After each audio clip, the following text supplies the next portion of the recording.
Whether you keep them in your home or love to see them in theirs, these are the creatures that bring us all together. Reptiles. We're going to be delving into the experiences of reptile lovers from around the block and around the world. This is the Reptile Talk Podcast. Hey, look at that. It's live now. Hopefully there's no more Oh, there's plenty of that. subs. There's plenty of that. So it's interesting because this is allowing me to go live on YouTube when I can't go live on YouTube. Jeremy, This is cool, huh? you don't have enough subscribers to do that. Well, I hacked it. Sir. I hacked the system. Sir, you don't have enough. I hacked the system. to do it. Ha ha ha ha ha. Okay. Are you ready? Yeah. Hold on. I'm trying to see. Do I follow you on YouTube? Am I Oh, subscribed? Rob's not even subbed me on YouTube. I don't Jesus. know if I am. Wow, it does say that you're live though. It does. Yeah. Wait, you have 893 subscribers? I do. Wow, that's pretty cool. I do. I don't know how many I have. I know it's not that much though. Yeah. I know that on my first channel I had that much. But I don't. I abandoned that channel. Oh no. for Okay, scientific so I'm reasons. gonna. Do you want to pull it up on YouTube and I'll have it up on Facebook? Okay. Yeah. Because I don't know if it's ever gonna pop up there. I have 305 subscribers on my YouTube channel. Oh, we gotta fix that, dude. And it's but all my videos have been getting like 1,000 views, right around 1,000 views for them. The last couple ones that I posted. You're doing way better than me, dude. Okay. I also post them everywhere. Are we ready? Wait, I'm pulling it up on YouTube. Oh, man. Hold. Okay, there we go. Okay. Turn We off good? the volume on that. Are we good? There we go. Bam! Look at that. Okay. Ta-da! Cool. So now we're officially live. Now I can't use my reference notes. Oh no, it's okay. You don't need them. Yeah. There's only 3 caging companies anyway. Anyway. That's right. What's up, everybody? This is Jeremy T from Brassman Reptiles. And I'm Rob, and I'm keeping it real. So we are now officially streaming video and audio, which is pretty cool. I think it's pretty cool, unless we have a video component, and then the people who are listening to it in their car are going, "What are they showing right now?" We'll have to have Well, we just can't show anything. yeah, or we'll just have to like describe what we're looking at in extreme detail, There because you that's go. one of the things that like bothers me when there's a video audio podcast and I'm watching it and they're like, "Wow, that snake's amazing." He's like, "Yeah, this snake's amazing," and I'm like, "What am I missing?" And it's like, now I got to go find the video, True. watch the video, and I'm already listening to it. Yeah, you gotta scrub and find it. Yeah. So we are live on Facebook and YouTube, which Hey. is cool, and it might end up just being YouTube. I just threw it up here because I didn't know if it was actually going to work on YouTube because of their various restrictions as far as going live, the number of subscribers you have and whatever. So I might just only do it on YouTube. If you're watching on YouTube and you send in a super chat because you really like us, Oh. that is now an option, and we'd appreciate that.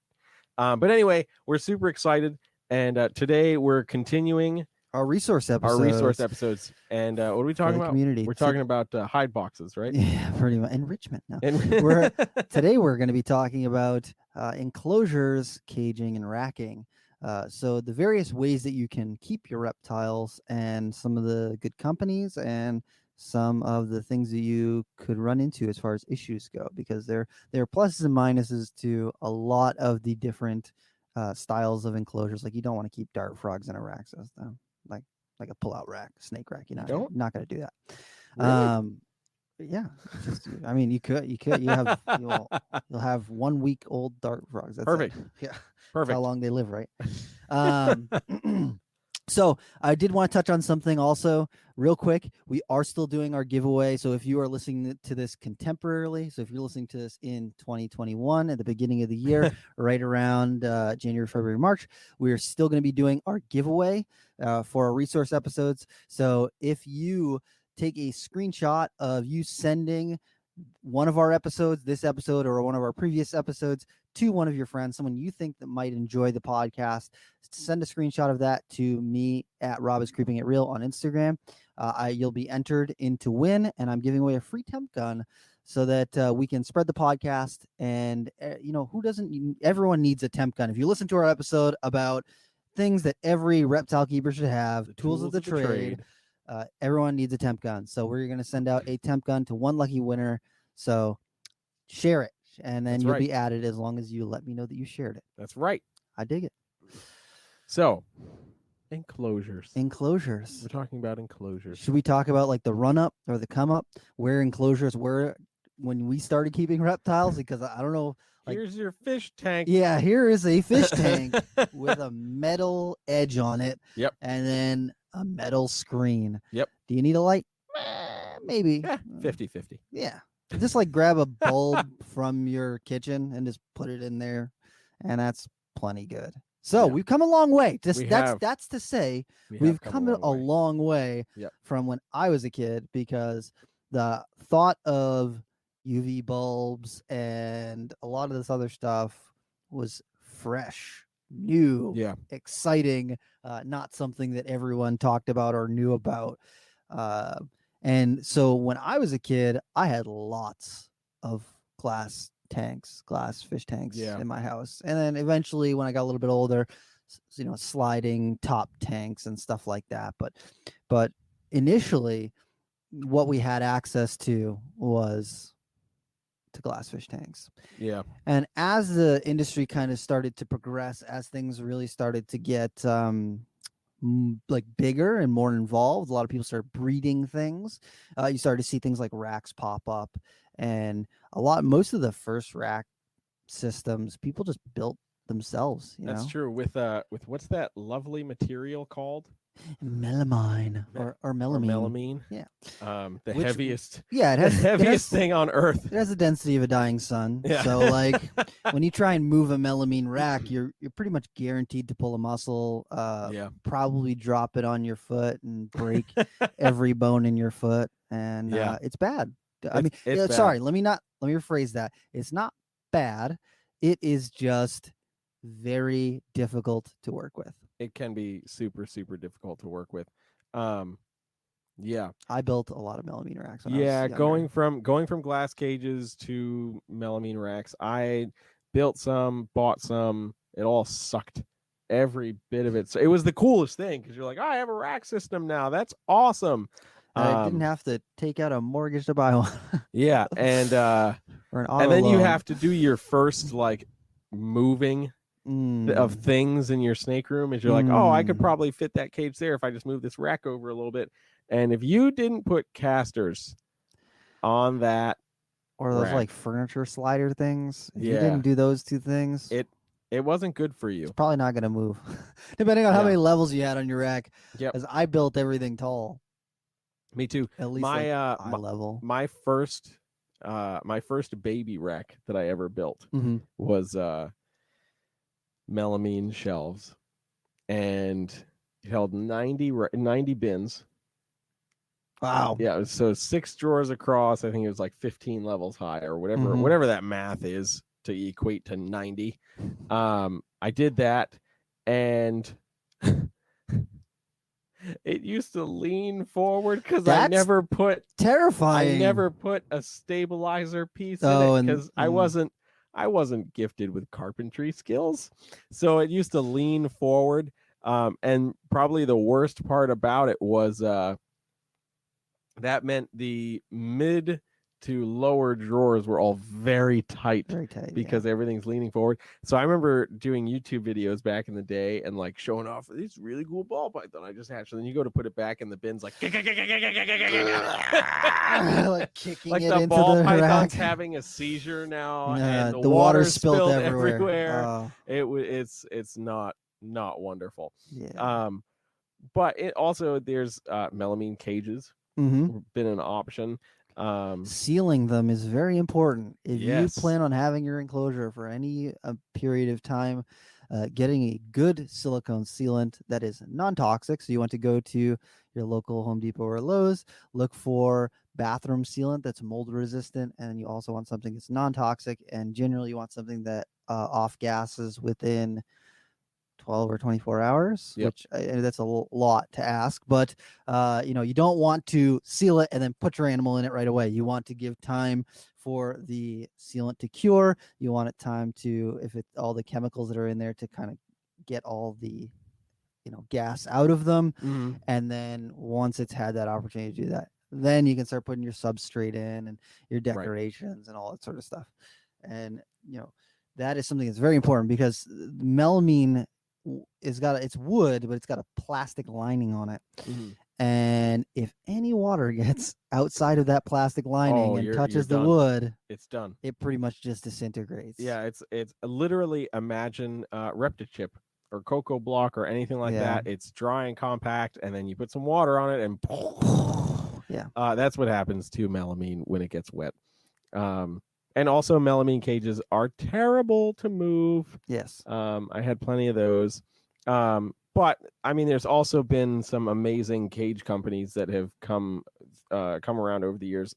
Certainly, Vision products. When you're thinking of caging, Vision cages are one of the first ones that tend to pop up when you Google reptile cages. Mm-hmm. Neodeshas are another one of the classics, where it's like a single form plastic molded enclosure. And the old Neodeshas, a lot of them had a slanted back, so they weren't like a cube. They were kind of like a slice of cheese, like a triangle kind of thing. And I was like, why would you do that? Why would you do that? You can't stack them. This doesn't make. And they were like, you had to get a you separate have to rack. buy the rack to go with the NPI cage. The Neodesha Plastics Incorporated cage. Yeah. So it was interesting. They just redid their company kind of, and they rebranded as NPI. Yeah.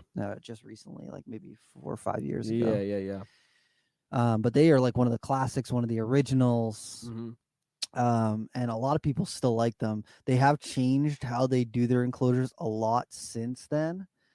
Some of the newer ones are stackable, and they've used the input from the hobby to adjust the way that they make their enclosures so that they work better for the keeper. Yeah. Because back then they were just like, I don't know, make a thing.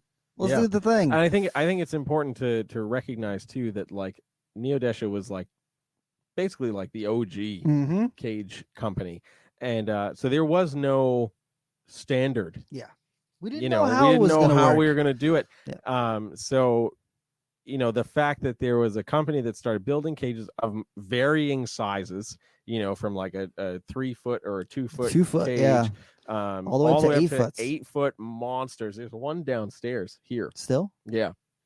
It's busted. You can't use, but there's one down there. And then arboreal enclosures as well. So I mean, they really covered the gambit for reptile keepers back in the day when it was basically just them. And like, if you didn't have Neodesha, you were building your own. Yeah. Or using glass aquariums. Exactly. I want to go back and touch on glass aquariums real quick, because a lot of people crap on glass aquariums, but they do have their place. If you keep dart frogs, if you do isopods, if you are working with those sort of things, even like geckos, especially like with newer design cages like the Exoterras and the Zoomeds, where they're making these arboreal glass enclosures that have like these swinging opening doors at the front of them. Yeah, I love those enclosures for like those geckos and for dart frogs and stuff like that. And one of the newest ones is have you seen the Zilla ones yet? I have seen the Zilla ones. Love those ones because the dimensions are a little bit different. Like they kind of make that the Exoterras have got like a 8-inch by 8-inch by 12-inch that I use for a lot of tarantulas, and then the Zilla one makes one that's a little bit deeper, so it's like I think like 10 or 12 inches deep, but it's like roughly the same size. That's just deeper, and I'm like, oh, that extra couple inches just looks nicer. And then also, one of the big complaints for the Exoterra glass enclosures is that they let out a lot of humidity because it's it's got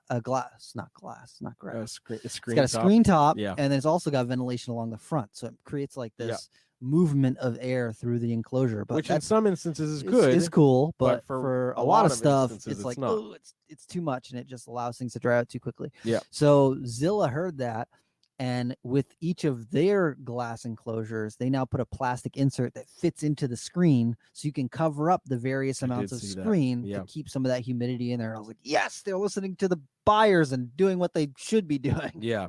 And I think when it comes to glass enclosures, just, thinking back from the aquarium days Yep. to now, like leaps and bounds Yes. of innovations, I mean, Sliding, locking it's- lids. Like, yeah, what? it's ridiculous. Yeah. Where were those When you kept colubrids? when I was first keeping corn snakes and you got that little thing wedged right up top and then it finds the gap and it's gone. Gone. Those forever. those sliding locking lids were a massive game changer.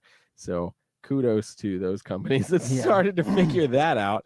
But yeah, I mean, it's super important to think about.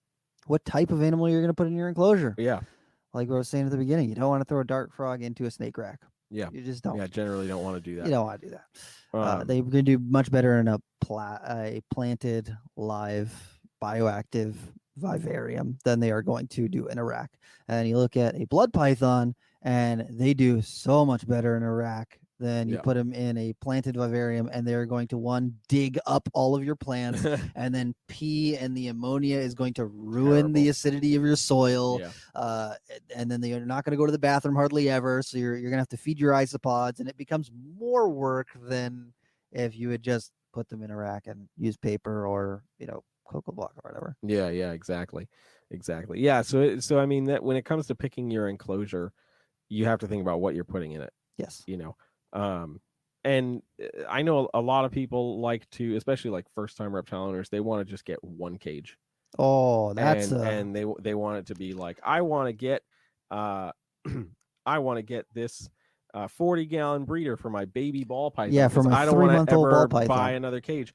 And it doesn't work that way. no, it doesn't work that way. very rarely would that ever work. Yeah. Most of the time you're going to scare the crap out of it. It's not going to want to eat, and then either you're going to change or it's going to starve itself to death. Yep, exactly. So it's really important to think about these things. And I know some people that will they'll start baby animals in racks, and then as they age, they'll Move end them up into into a cages.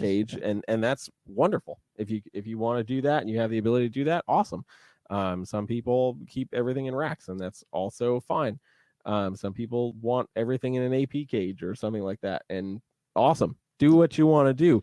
So it's important to just know what it is you're going to put in that enclosure so you can plan appropriately. And then the trickiness becomes now in 2021, there's a lot of cage builders Yes. that are out there. There's of course the classics, NPI, Vision, trying to think what's another Animal big one? plastics. Animal Plastics, obviously Huge. another massive ARS. one. ARS, Freedom Breeder. Yep, Freedom Breeder. Um Mostly racks those guys build, but Animal Plastics do make really nice cages, enclosures. NPI Yep. mostly does cages and enclosures, mm, whereas like Freedom Breeder mostly does racks. ARS mostly does racks. Yep. Reptile Basics is now jumping in and throwing their kind of ring in the rack game. the rack game. Yeah. And they've got some They're really nice. cool stuff. Rich has some really good stuff going on over there. I bought 2 of the Reptile Basics V6 racks, and they have interchangeable tubs. So they've got like a rack that's kind of deep, and it fits 3 hatchling tubs side by side. Mhm. Or you can get the next size up that fits 2 a little bit wider tubs, like a medium size tub side by side. Or you can fit 1 sweater box in the same rack. So you can have 1 rack that can do, a bunch of different all your things. hatchlings, and then when you start to sell them and you get down to your holdbacks, You've got down space the for your holdbacks. holdbacks. Yeah, and I think that's an amazingly creative and innovative way to utilize your space. Yes. Because especially if you're the hobbyist that's like, I've got like, I don't know, a pair of blood pythons, and just gonna like keep I'm one gonna baby, 2 yeah, babies. exactly. And I need to be able to keep them, but I don't want to have 30 racks Yep. of stuff when I'm only gonna ever produce this one clutch Mhm. and whatever. So that's an amazing way to really utilize your space in the most effective way possible. Yeah. Um I think this because there's some of the newer people who have come out, like Chris Chappell at Herptastic, who's got Mhm. like a huge, great reputation, makes some really nice, clean looking cages, super easy to clean, stellar reputation. He's like really crushing it. There's like Dragon House is kind of a little bit Mhm. newer.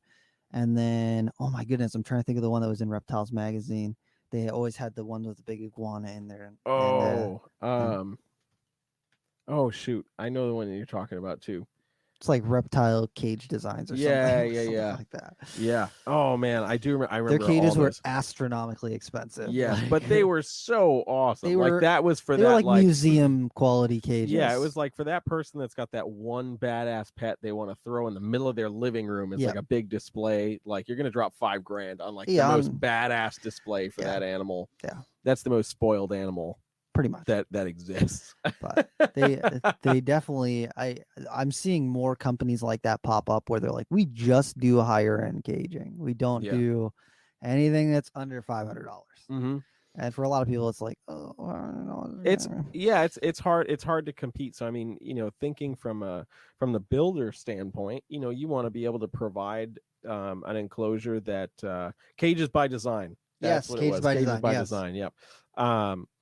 So you know, you want to be able to bring something to the table that's different, obviously, because there's a lot of people, a lot of companies building enclosures. So you want to bring something that's different to the table, but you have to think, what are you actually trying to do if you're a cage builder? You know, like what's going to set you apart? Because essentially at some point we're just reinventing the wheel, right? So what's going to set you apart? Is it going to be the materials that you're using? Is it going to be your cost? You know, is it going to be your turnaround time?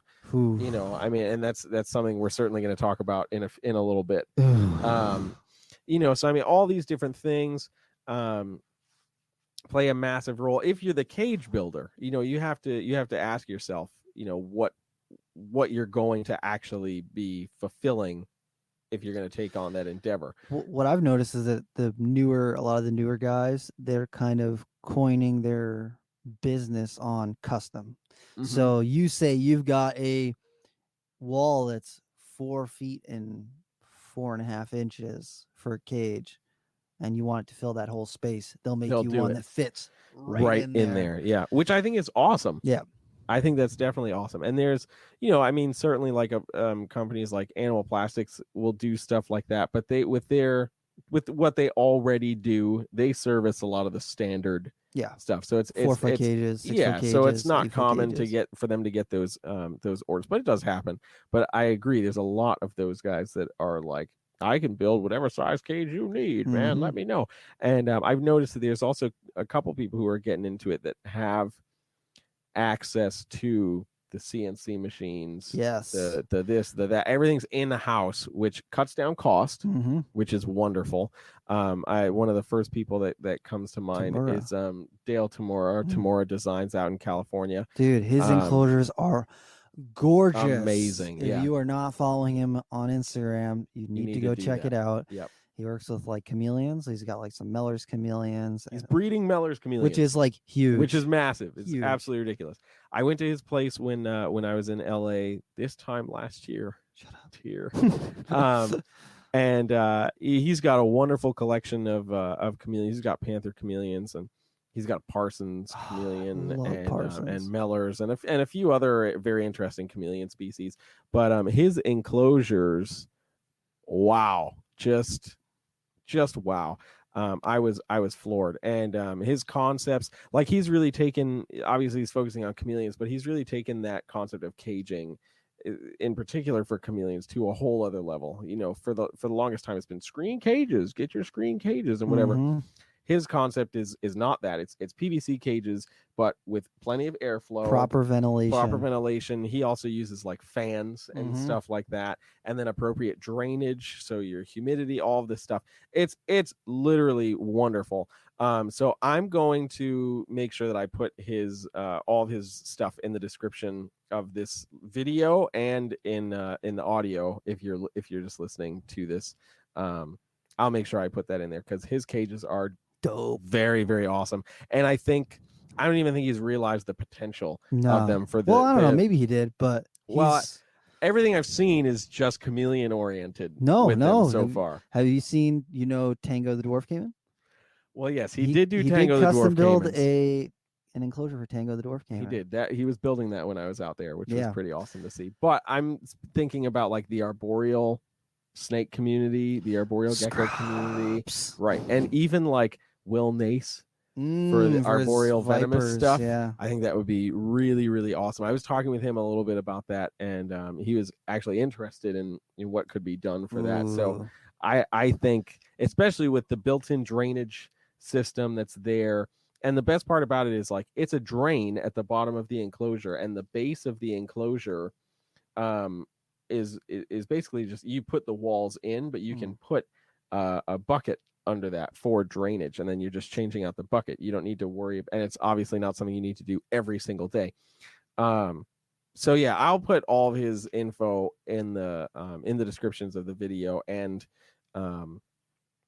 for the audio. So you guys should go check him out. Dale Tamura Designs. He's got some just badass enclosures. And it's what he does. I mean, he does signage, like really high-end signage and stuff. So he's got the CNC machines, he's got access to this, that, and the other thing. It was quite impressive going to check out his place, and I can't wait to get out to California to hang with him again.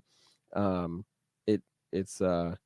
be quite interesting to see the improvements and modifications that he's made up close on those enclosures. So so that's one person. So we've already talked, well, we've mentioned AP Cages, Animal Plastics. They've definitely set the standard when it comes to the when it's come to the PVC enclosures, and in all the standard sizes, from your standard arboreal enclosure, 2 foot by 2 foot by 2 foot enclosures, all the way through 2 foot cages to 8 foot cages, and pretty much everything in between, from terrestrial animals to arboreal animals, and running the gambit. And they have a lot of customizability, for lighting and exactly, which is massive. Casters and all that stuff. Yeah. But there is a but. There is a huge, and we love AP. There's a huge booty butt. Big booty butt. Yeah, big booty right now. But their turnaround time is horrendous. Yep. Like 6 months or more. Mm-hmm. So like if you're thinking about buying a enclosure for your animal from any of the like bigger guys, especially Animal Plastics, you might want to do it thinking a year in advance. Yeah. If you're raising up an animal, maybe think about buying its adult enclosure from them, not a mid-size enclosure for them. Yeah. Because by the time you get your mid-size enclosure, your animal will probably have outgrown it. Yeah, it is unfortunately true.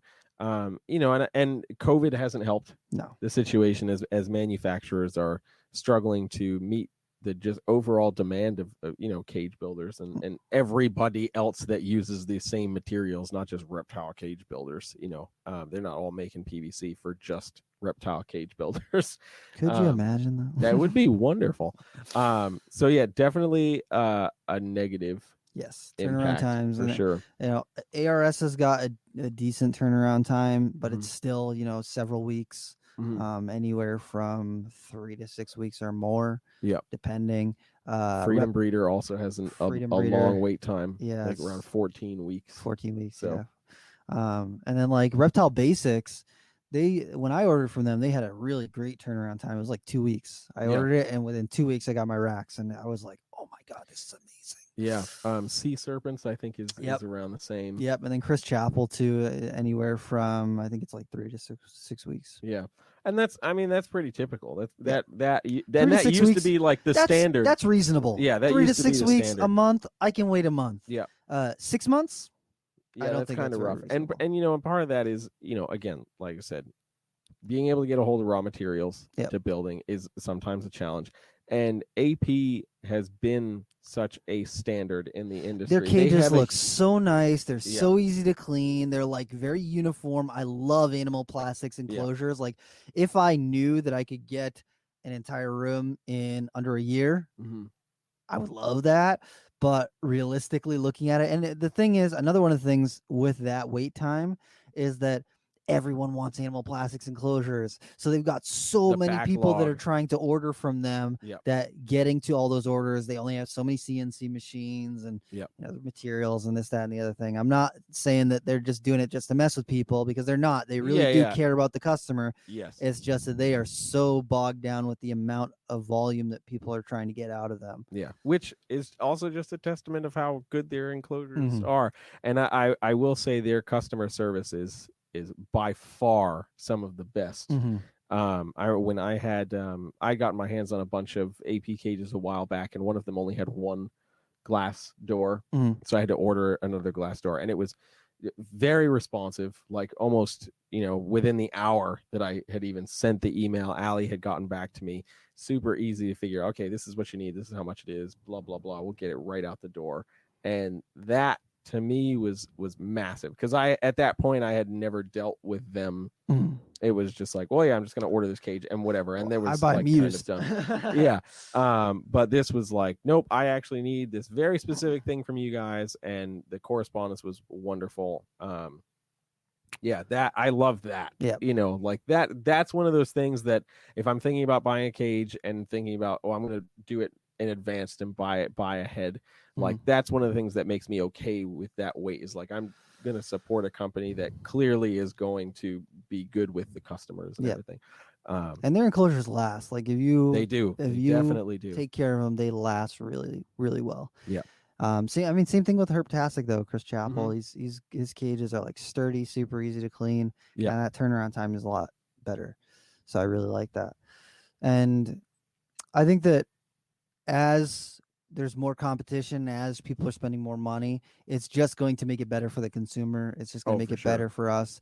Hopefully that they're investing more into the, machines that are able to make them cut the plastic quicker so they can get more things shipped out. Mm-hmm. A lot of caging companies used to ship things out built, Mm-hmm. and they've kind of adjusted to ship things flat for a lot of the different plastic enclosures, and you just assemble them at home, and it'll save you a bunch of money on shipping. Because like I loved bow-file cages. Like bow-files are like one of my favorite. If I could do a whole room in bow-files, those shout are out to Jeff Ronnie. Yeah, Jeff Ronnie at bow-file. If I could do a whole room in those, that is one that I would like. I love the look of those enclosures. I love the locks that he's got on them. Like I love just about everything about those enclosures. I don't think he's doing as many caging things now. I haven't seen like new cages come out in a while. I haven't either. But who knows? Yeah.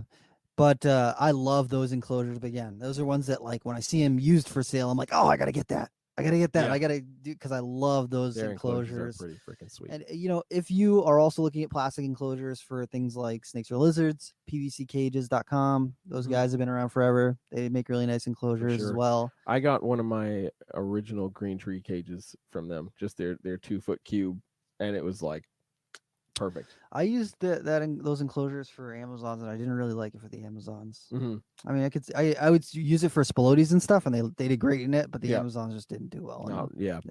It happens. Yeah, that's one of those things, man. You gotta know. You also got to listen to your animals, because you might think that this enclosure is going to be great, and it might be great for you, but not great for the animal. And sometimes that happens, and if it happens, you can look at it from one of two perspectives. Well, now I got to sell this, or I'm going to hold on to this cage because I might need it at some point in the future. Yes. Yeah. I certainly recommend the latter, because it's inevitable. You're going to buy another animal at some point in your life. Just saying. Not saying that because I just bought more animals today, but at some point you're going to buy more animals. And the cost of the enclosures doesn't really go down that much. Like, people like a new animal plastics 4-foot cage is like $300 or something, and people sell used ones for $200. So it's like not even. Yeah, they hold their value very well.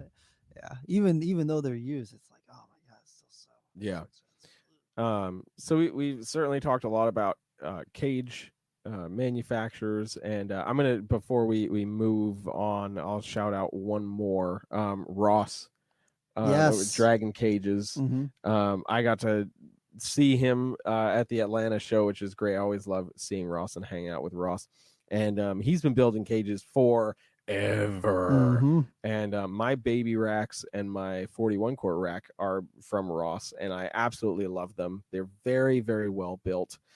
He takes a lot of time and makes very quality enclosures. And for me personally, he's just one of those people that like I love the product and I love the person behind the product. Yes. And and I really enjoy investing into that, because he's been around for a long ass time. Mm-hmm. And he's just a great guy. And I was talking with him about getting more racks from him. Was it for holdbacks? It could be for holdbacks, Rob. It could very well be for holdbacks. This season it might be. I know. Yeah, so he's another person, and he builds cages as well as rack systems. And like they're furniture they're quality wonderful. cages. Yeah, and it's great. Mostly now he does PVC stuff, but does he? Yeah, but he did for the longest time do like furniture grade plywood, sealed, stained, and everything. Like that's what my baby racks are, and they're wonderful. Mm-hmm. I haven't had any issues with humidity or anything like that, like messing them up. They're absolutely wonderful. And he's also somebody that will do custom enclosures. If you tell him like, hey, I need a cage that's 6 foot 1 inch. I mean, he might be mad about that 1 inch, but he'll do it. Yeah, he'll do it. 1 inch, I got you. Oh, Rob. So shout out to Ross. So we've talked certainly a lot about cage builders, but there's also plenty of rack companies out there. A lot of the companies we've already talked about also build racks. Yes. As well. ARS is like the monster right now. They're coming out swinging, man. They've redone some of their rack systems and they are crushing it. Yeah. Absolutely, like amazing racks. And like that, when I set up my reptile room, when I finally get to like settle things down and get everything how I want it for my Bloods and Short Tails, I want to go all ARS for my enclosures. I just love the feel of the rack. Mm-hmm. They are built incredibly well. They look sleek. They look nice. They have a good footprint for what I feel like they'll do best in. Mm-hmm. So I am like full on board with that. I just love them. I love them. Yeah. And they have a decent turnaround time, so you're not waiting 10 years to get them. So I can't beat that. Yeah. I agree. ARS. If you're thinking about racks, like the industrial racks, if you really think about it, I mean, you're looking at ARS and you're looking at Freedom Breeder. Yes. Like those are basically the two major ones. And I like both companies really well. ARS certainly has a really good turnaround time. I like Freedom Breeder. I think I'm more experienced with Freedom Breeder, so I'm a little biased towards Freedom Breeder. Mostly because that's obviously what we have at Nerd. Nerd has a long-standing relationship with Freedom Breeder. So, and Freedom Breeder they also try to do a lot of innovations over the years as far as like cages and like hybrid racks and all these things as time has gone on. The turnaround time is kind of a bummer. Yes. But they're working on it. I think they are expanding. They did. I heard that they are expanding. Yep. And I see where Brian Cusco's in the house, and he really likes Freedom Breeder. So maybe he can throw in the chat what's going on with that. Maybe a little inside scoop, huh, buddy?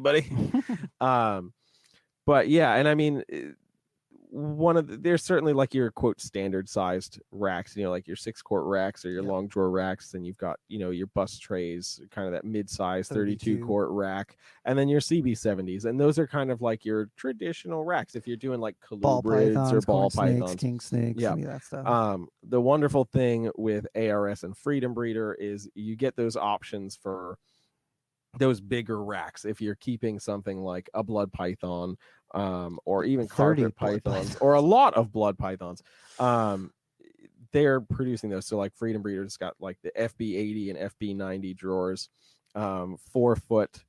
Oh, there you go. From Cusco, second warehouse going up right now. That's awesome.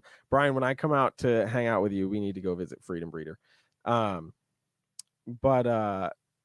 you get these larger rack options for bigger reptiles, and then these are designed for reptile keepers. Yeah, exactly. So like little things you wouldn't think about, like the new Freedom Breeders have got the pull out table.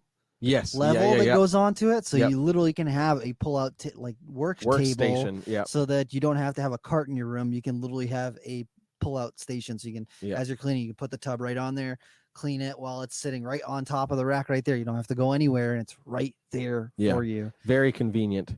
Very convenient. Very convenient. The other thing that's nice with both companies is you can buy per level, Yes. which is cool. So, you know, they have their standard set, you know, if you're looking at level rack. Yeah. 6-level rack. Yeah, exactly. So like CB70s traditionally come in 10 levels, 3 across. So there's 30 bins in a rack. But let's say you're like, I don't really need that, but I do like Freedom Breeder racks. You can get 4 levels of that. If you've got 12 snakes, you get 4 levels, and you can buy more levels later. So if you end up having some holdbacks, you know, you can buy an extra level and add that on, which is a wonderful thing, because a lot like PVC racks generally can't really do that. You know, sometimes you can get like segments, but it's very rare that you ever find anybody that's producing the spot for just a single slot.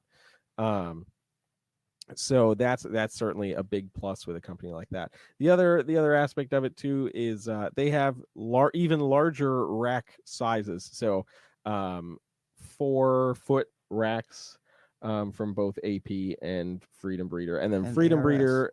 Or I'm sorry, what did I say? AP. Yeah. What I meant Wow. ARS. Yeah. ARS 4-foot rack. And the one thing I will give Freedom Breeder over ARS is the 6-foot rack. Yes. That is an option at Freedom Breeder that ARS has not touched yet. Yeah. And I certainly do like that, especially, I mean, if you're working with super dwarf reticulated pythons, and you want to provide them with a lot of enrichment space, and use your Zoomed telescoping snake hook for your tiny reticulated pythons, your 6-foot rack is absolutely magic. But anyway, it's really, really great. And I saw somebody using 4-foot Freedom Breeder racks for adult ball pythons, which generally is not something that you think about or see like ever. But if you are maybe the pet keeper that has a lot of ball pythons but really doesn't like what a CB70 drawer looks like for a ball python, you have that option. You can do an FB90 drawer or a 4-foot drawer, and have at it. Just have at it. So there's a lot of different options. Yeah, a 22.5% super dwarf retic is perfect for a 6-foot rack.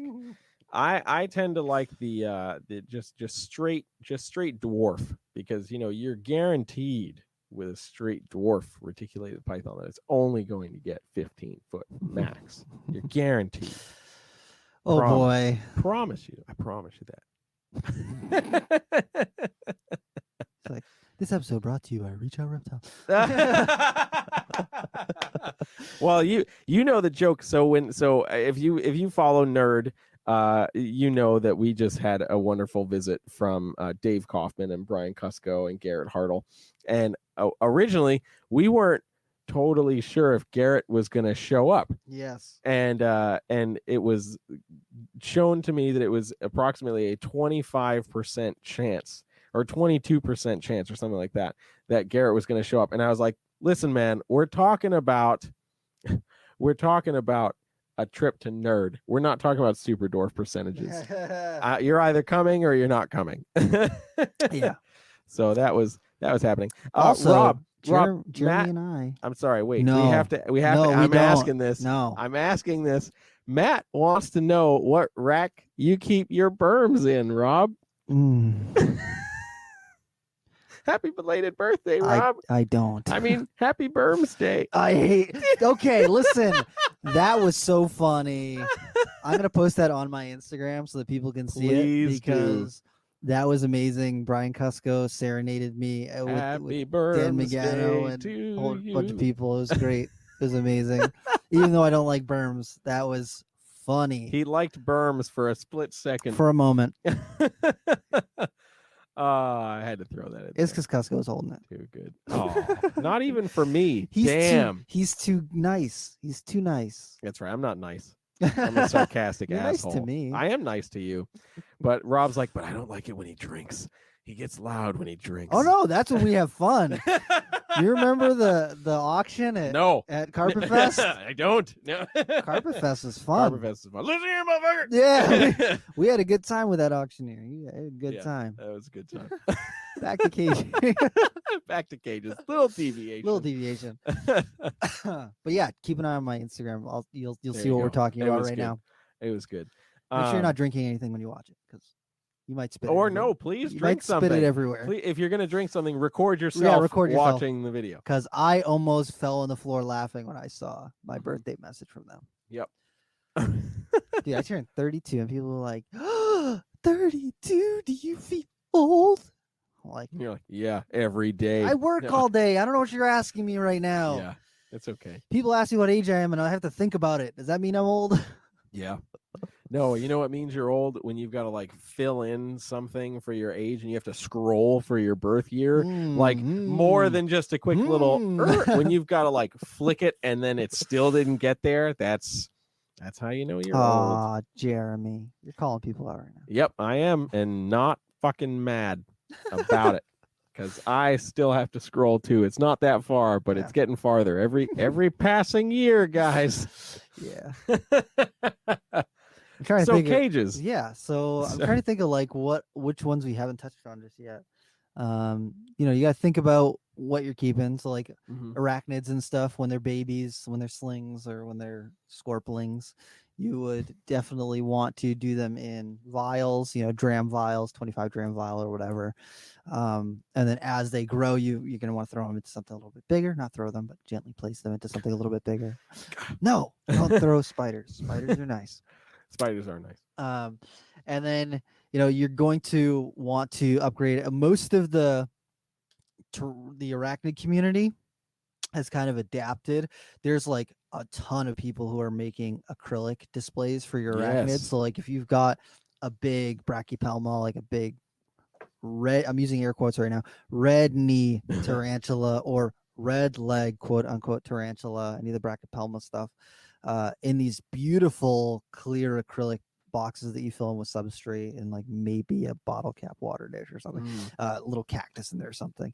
It just looks amazing as long as you don't have like 500 tarantulas. It's really hard to keep those and also have nice looking enclosures when you have that many. Yep.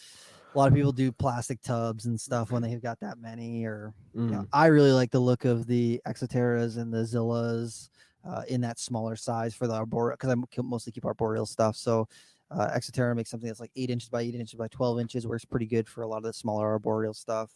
And then like I was saying, the Zilla makes one that's a little bit deeper. I like that one too. Then I think that's one thing that that we didn't talk about when it comes to like racks and cages is like, if you're kind of on the fence of what you want to get, what are some things you should think about when you're on the fence about like, do I get a cage or do I get a rack system or whatever? And I mean, for the most part, if you're thinking of breeding most reptile species, racks are going to generally be easier. And you also want to think about the utilization of space. Unless you have a ridiculous amount of space and you just want to have everything in cages and go for it, do it. But for the most part, if you're breeding any species of reptile, like racks are going to tend to be your friend. And with the size racks that are available from literally, sandwich boxes for baby colubrids all the way up to 6-foot drawers, from Freedom Breeder, there's a lot of stuff in between. And then if you follow Steve Tillis on Instagram, shout out to Steve. Yeah, shout out to Steve, man. He is making these 3D printed half rack, half cage enclosures, and he is like crushing it. Like Garrett had put out a thing to Freedom Breeder to, hey, we should find a way to do this, and Steve fucking did it, man. He did it, and it looks amazing. If you check out Reptilis, I think it's on that account. Reptilis, or is it on his other account?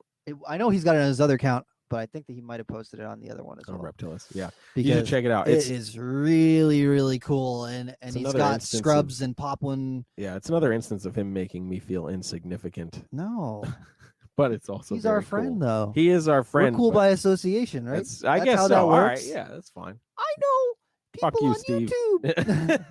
YouTube. Oh man. Wait, are you Jeremy from YouTube? I don't know, Noah Uh, Marcus. Am I Jeremy from nerd, you're YouTube? from the nerd account. No. You know what it is, dude? You know what it is? It's the ball python stuff. And I love Cusco's that. video didn't help that. Oh, it was at great. all. But I willingly did it. Yes. I willingly did it. So One time for the people at home. ball python. Yes. Yeah. Okay. I love when he Um, does that. Get all God. jazzed. Jesus. You know, all this means is actually, no, I'll say I'm happy that there aren't reptile shows in the this immediate time Oh, frame, yeah. because when I did the one for Nerd, Mhm. that following White Plains, that was like within a month of the Of video that going up, episode coming out. people were coming up to me and just like, ball pythons, and I was like, oh, I started something I shouldn't have started. Oh, you need a shirt that's just you going like this. It's I'm like just ball like pythons. ball pythons. That would be awesome. I would Somebody wants to wear make me that shirt. the hell out of that If shirt somebody wants to make Rob and I those shirts, we'll rock them. with like a bumblebee. I just have to be table. like, ball pythons. and you can't see that if you're He's just holding looking his at the arms audio, up and but like mouth ball open. pythons, Ball yeah. pythons. Ball pythons. Yeah. Oh my god. That would be You- awesome. It doesn't flow as well with any other species. Like I can't be like carpet pythons. It's different. Scrub pythons. Yeah. You could probably do it with Oh, I scrub could do it with pythons. scrubs. It's All right. like me dodging a scrub python. Yeah, Scrub scrub pythons. pythons. Flying missiles. And it's Scrub just like, python. but then we have to have a custom one done for Dan that's just underneath Ooh, you says, fucker. "Ooh, you fucker." Of him getting railed by a By blood a blood. python. Ooh, you fucker. Oh, this guy we work with. Love Yeah. Dan. He likes to Oh, hand damn. feed the blood pythons, and by that I mean he likes to feed his hands to the blood literally pythons. to the blood pythons. And He's and- not careful when he opens up the tubs. yeah, and you don't hear anything. You don't know what he's doing until from down the hall you hear, "Oh, you fucker," and then you know he and got then bit he goes, by something. Jeremy, Rob, yeah. someone. Somebody help me. Too good. Oh boy, good Mm. old Dan. Oh, good times. did we even talk about vision racks? Like We didn't talk the about vision Econo racks. racks? No, we didn't talk about those. So Vision, going back to Vision, I think that's actually really, really good. So Vision cages obviously have been a standard in caging for a while. A lot of people still use their cages, and I think their cages are great. The only downfall I think with their cages is they're single piece molded plastic. So shipping, they have to be shipped as is. Yeah. The other thing that's downside about them. The lip. Oh yeah. The lip. It's like, what is? Jeremy's like, there's something wrong with happening? Rob. I think he's having a Yeah, I think stroke right now. Rob's on his way out here. Yeah, the lip is another bad thing. There's another company called Showcase Cages Mhm. that was very similar to Vision and also had the lip. And it was like, oh man, like you guys should have fixed the lip. You would think that after like the first 5 years of people criticizing that they would just like grab some foam sealant and just like fill it in. Feel it? Yeah, no, it didn't happen. It didn't. I think they wanted to watch people like us who kept like Amazons, throw an Amazon tree boa up there and then get annihilated as we go to clean the cage. No, when I the only time that I used vision cages, I took plastic and filled it in so that they couldn't yeah. do that. Well, I used towels, like beach towels. Mhm. I wedged those up there. Amazon tree boa still got it. Oh in. yeah, they can still get behind that. Yeah, it didn't matter. And then I was getting annihilated I trying to did go into the enclosure. styrofoam. Oh, styro. Cut custom Yeah. styrofoam pieces to fit in there so that they couldn't get up there. Yeah, that's a good idea. Oh man, I just So Vision racks. yes, Vision racks. They're an econo rack, which basically means less expensive. it's less expensive. It's an open rack, so there's really no walls Yep. or anything around it. Which is obviously cool from the price point is wonderful. And it's also really easy. You can get that purple insulation foam and kind of wall it in if you needed to, actually pretty easily. I've seen a couple people that have done that before in cages in their reptile room. If their reptile room is kind of dry and the rack just isn't holding in enough humidity, I've seen some people do that, and it seemed to work pretty well. I think it's kind of a bitch to secure everything, but once you kind of get that, it's actually not that difficult to maintain. So that's an option.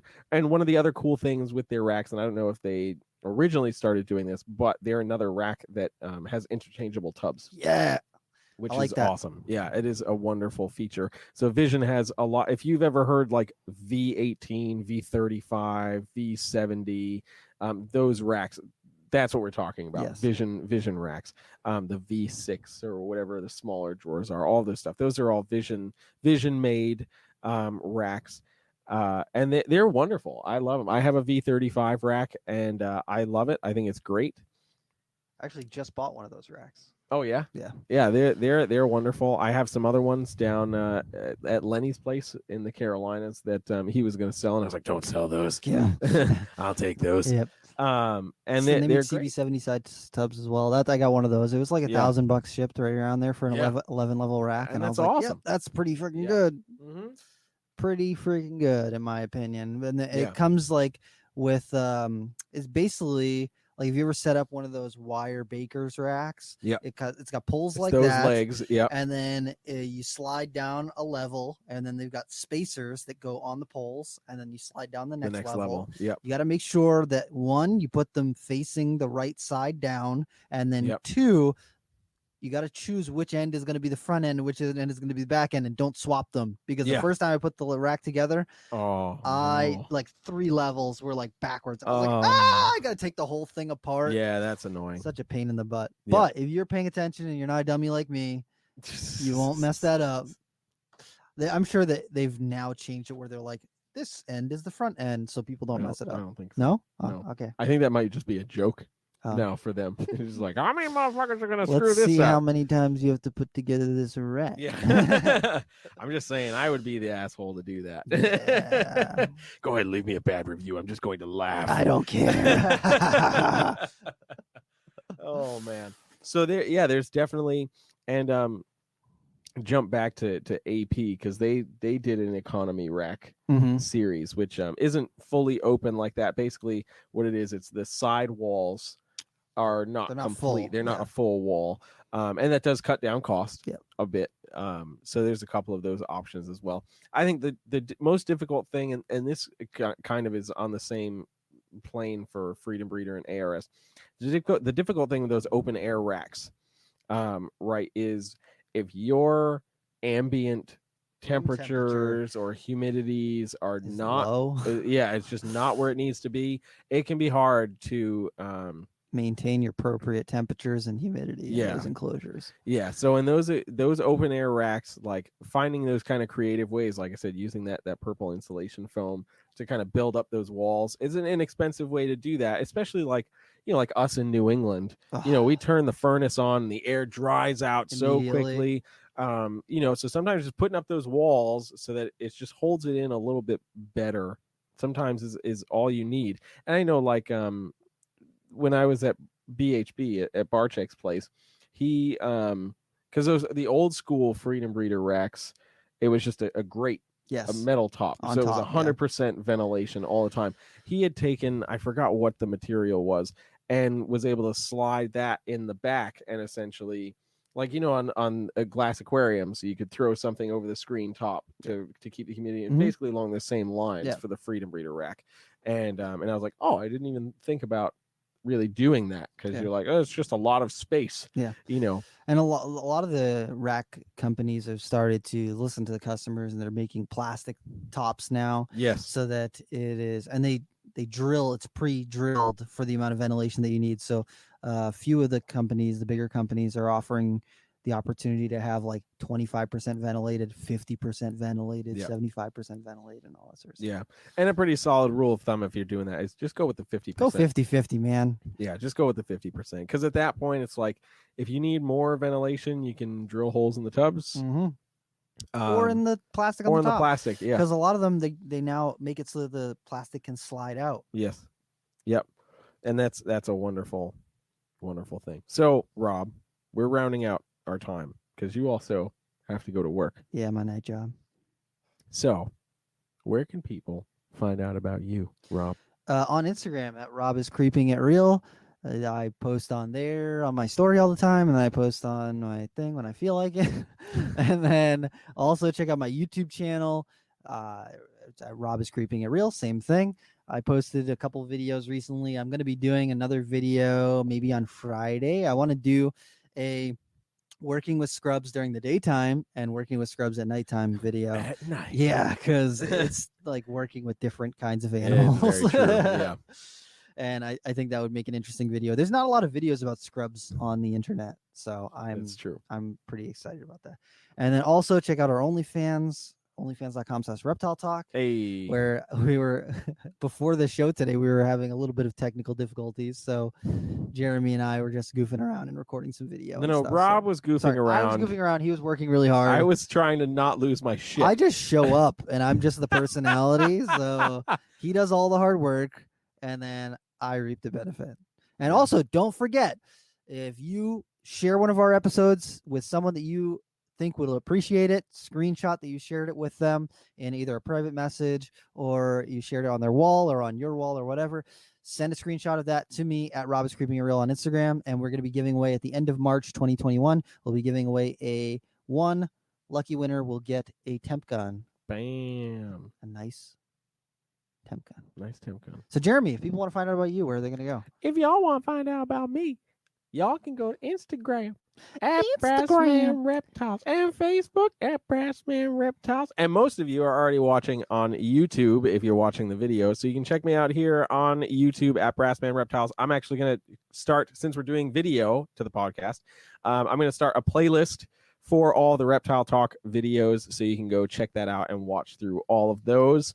Check us out on Instagram at reptile.talk. Yes. And of course, the OnlyFans, onlyfans.com/reptile talk. I had a brain fart for a moment there. Yeah, guys, that's it. Thanks for tuning in. We will see you next time.